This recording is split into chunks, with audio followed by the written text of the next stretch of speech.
Magnus Carlsen just terminated Ding Liren, and the entire chess world is in complete shock. Oh my gosh. The Oh queen my sacrifice, gosh. they were looking at her, no way. Oh my gosh. This is unbelievable. I don't think even Magnus believes that it happened. This game took place in the 2024 Norway Chess tournament, and if you like queen sacrifices, you gotta watch until the end, because there is a doozy of a queen sacrifice here. Alright, in the game, Magnus goes knight f3, then g3. This is the King's Indian attack. The idea is basically you get your bishop on g2, castle, and then after that, you decide what you want to do in the game, whether that's a c4 break, d3, and e4. There are lots of options for Magnus here. Now, Ding Liren, the world champion, he's very experienced with this line. He goes for his favorite setup, starting with knight f6, then c5, and then e6. This is basically your standard queen's gambit decline setup. You want to go bishop e7 and then castles. Of course, Magnus has some different ideas he can do here, but that's the main idea for black. Now, Magnus Carlsen has a choice. The two main options are going for c4 or d3 and then e4, breaking in the center. Now, in the game, he goes c4. This is a very playable idea. Now, after d4, we get this kind of reversed Benini structure. Normally, when one side has this structure in the center, it's white, but here, black has it. Now, the Benini is pretty dangerous for black. I know Richard Rapport plays it quite a bit, but it's a very dodgy line at the highest level. However, when you're playing it with the white pieces, it turns out that it's actually quite playable. Magnus follows up e3. This is the standard Benini move. Your idea is just chopping down at that pawn on d4. Ding Liren follows up knight c6. Then we trade pawns in the center and Magnus goes d3. Now, this is a good position to talk strategy. So again, reverse Benini defense. Here, Ding Liren has that really powerful pawn on d4. However, it might be a weakness in the game. Ding Liren has to be really careful to defend it and make sure Magnus can't get an attack going on that d4 pawn. Now, Magnus, he has a few ideas here. One is just trying to gain space on the queen side with a3 and then b4. The other is kind of playing in the center and the king side with ideas like rook e1, trying to get that rook on the open file, and perhaps bishop f4 or bishop to g5, trying to get the bishop active. Now, Ding Liren, on the other hand, is going to go something like bishop e7 or bishop d6, then short castles, and he might play a7 to a5, trying to clamp down on white's idea b2 to b4. However, this game from Magnus Carlsen does not follow this standard template. Instead, Magnus has a special idea. Now, Ding Liren has been on tilt a little bit lately. Ever since his world championship victory in 2022, Ding Liren has just not been playing his best chess. And here, Magnus uncorks a special idea for the world champion. He starts knight b to d2, and then he goes knight to g5. Okay, the idea here, well, technically white can go knight g to e4, but that is not Magnus Carlsen's idea. In reality, he wants to go f2, f4, and then g4, gaining space on the king side and starting some kind of insane kingside attack. Okay, the game continues. Bishop e7, Ding Liren getting his bishop back to his safe square, trying to put pressure on that knight. And now f4 from Magnus. This is where things get spicy. Now, Ding Liren needs some counterplay. He organizes the idea with b7 to b5, starting rook b8, but Magnus is the first to strike with the idea g4. Of course, this knight jump opening the way for the queen to protect the g-pawn, so all of Magnus's pieces are coordinating perfectly here. Okay, Ding Liren is not out of the fight. He goes b7 to b5, trying to get counterplay. This does a few things. First of all, it's attacking the pawn on c4. It also opens up the rook on the b file if Ding Liren takes on c4. And finally, the bishop has this really excellent square on b7 where it's opposing the bishop on g2. Now, the problem with this move is it does reduce one of the defenders of the knight on c6. Of course, when that pawn was on b7, it was defending the knight, but now it is not. So Ding has to be ultra careful about defending that knight and making sure this bishop on g2 does not get too powerful. Okay, here Magnus defends the pawn. He wants to make sure when Ding Liren captures, he can recapture towards the center. Very logical play. And so far, as you can see, the game game very, very level from both sides. That eval bar is showing a completely level game. So Ding Liren is not out of the fight by any means. Now, Ding Liren, very smart move. Rook b6. The idea here is the rook is defending the knight, so now the queen has freedom to move. For example, now the queen is theoretically pressuring the f4 pawn. Of course, you don't want to take right now because then the rook takes the queen. But in the future, that queen has more active possibilities. Okay, now Magnus Carlsen, he already committed to f2 to f4 and g3 to g4. That means he is committed to the attack. He has to go. There's no playing it safe here. That's the problem with these committal moves. Once you play f4 and g4, you are committed to an all-out attack. Now Magnus, knight d to e4. He wants to get that knight into the game, and he's opening up this diagonal for the bishop. Very good move. Now knight takes, and bishop b7. Very logical play from Ding Liren. The bishop defends the knight, and the bishop is opposing the bishop on g2. However, here Magnus seizes the opportunity. Carpe diem. He goes f5. The attack has started. What's the idea? Well, Magnus Carlsen, he just wants to push his pawns down the board and checkmate Ding Liren. And now just look at Ding Liren's pieces on the queen side. His queen, rook, and minor pieces are all away from the defense of the king. I mean, all of these pieces are just way too far from defending the king side. And on the other hand, look at Magnus Carlsen's pieces. His knight, his queen, his bishop, his rook, soon the other rook, all coming down. I mean, if Ding Liren is not careful, this could be just a slaughter fest here. Now Ding takes the pawn. Magnus captures back. And of course, Magnus has an isolated pawn on f5, but it's simply not a big deal. That pawn is a powerful attacking piece here. And Magnus even has the idea of pushing f5 to f6. Ding Liren needs to be super careful about that. Okay, now f6 looks logical, but if Ding played this, that would have been a massive mistake. The problem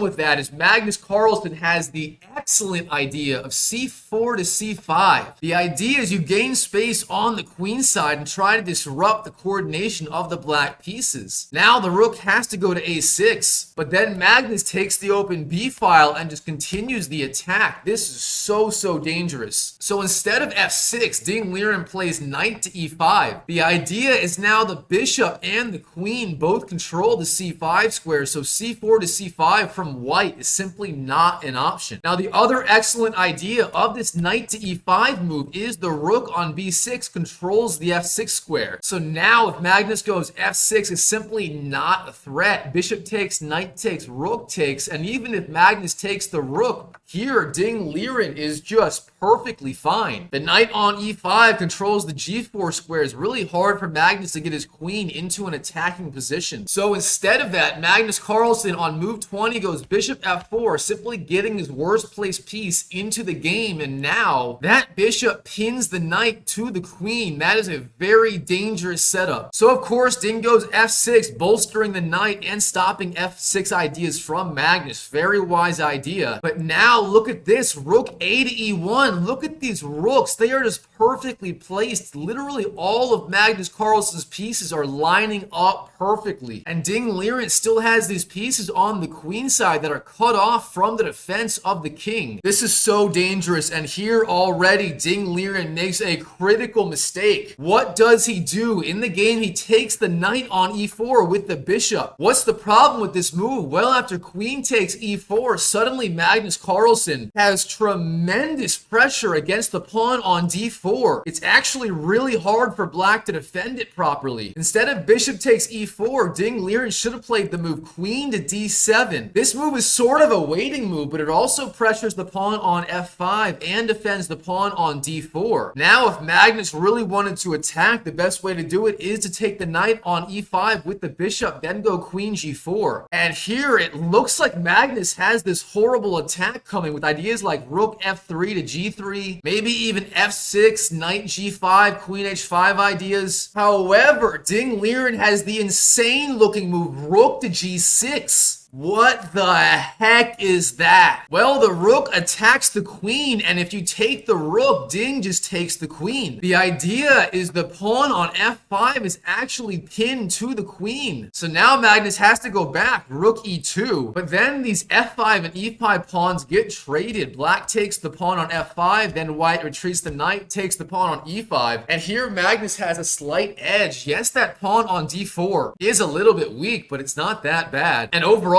Ding Liren is defending. Instead, bishop takes e4, and this is where Ding Liren's problems start. Now, queen takes e4, again, Magnus pressuring that pawn. Now, Ding Liren adds additional support to the knight on e5. Magnus Carlsen gets his king out of trouble on h1. Of course, if Magnus went queen takes d4, that is a blunder. Then Ding just goes bishop c5, the queen is pinned, and the game is over. The idea is getting that king off the diagonal here, so now queen takes d4 is a real threat. Or is it? Here, Ding Liren plays queen c5. This is a big mistake. Ding Liren here is trying to defend the d4 pawn with the queen, but this is just the wrong way to do it. Instead, he had to go for the move king h8. The idea is the pawn on d4 is not really hanging. If Magnus Carlsen takes it, queen takes d4. Then you sack the knight. Knight takes d3. And if Carlsen takes the knight, Ding takes the bishop. So here, knight takes d3, and there's simply no way for Magnus to keep the pawn. If you go bishop takes, then Ding Liren goes rook takes d6, and suddenly Ding has the edge. So king h8 is the idea, and then Ding Liren has the idea following up with moves like rook d8 and maybe even bishop c5. So the bishop going to the c5 square instead of the queen. However, in the game, queen c5 played, and now Ding Liren's coordination is just gonna get wrecked. Okay, Magnus starts bishop g3, very good move, opening up that h4 square for the queen. That is going to be so